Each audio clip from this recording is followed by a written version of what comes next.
মধ্যে দোয়া করলে আল্লাহ দোয়া ফিরিয়ে দেয় না। সুবহানাল্লাহ বলেন। তো এমন একটা সময় আছে যে সময়ের মধ্যে দোয়া করে আল্লাহ ফিরিয়ে দেয় না। আল্লাহর হাবিব বলেন লিসাইমি ইনদা ইফতারি ওয়া দাওয়াতুন মুস্তাজাবাতুন।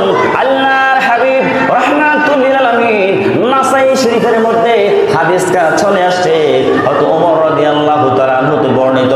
আল্লাহর হাবিব বলেন ওই ইফতারির সময় কোন মুমিন বান্দা বান্দি যদি ইফতারগুলোর সামনে সাজায়া বইসা নিয়া আয় তার পরিবার আলী আওলাদদের কিনা যদি দোয়া করে, ওমর রাদিয়াল্লাহু তাআলা বলেন ওই দোয়া আমার আল্লাহ কখনো ফিরাইয়া দেয় না।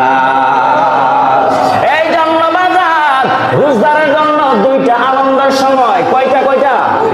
দুইটা আনন্দের সময়। আপনি আমার নবী রাহমাতুল লিল আলামিন হাদিসে মুবারকার মধ্যে এলান করে দিলেন দুইটা ইফতার, দুইটা সময়। আস-সাইমিনি ফারহাতানে, এই রোজাদারদের জন্য দুইটা খুশির সময়। একটা হচ্ছে ফারহাতু ইনদা ইফতারি, ইফতারির সময়। দ্বিতীয়ত হচ্ছে ওয়াফারহাতুন লিকাই রাব্বিহি, দ্বিতীয় সময় হচ্ছে বান্দার আল্লাহর বান্দা আল্লাহর সাথে মুলাকাতের সময়। বলেন সুবহানাল্লাহ।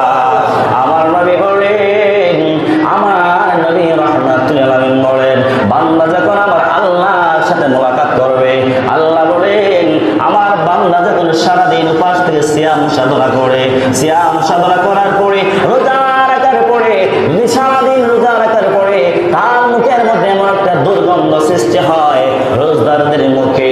আল্লাহ বলেন ওই রোজদারদের মুখে দুর্গন্ধ আমি আল্লাহর কাছে মেশকে আম্বরের চাইতে বড় প্রিয়।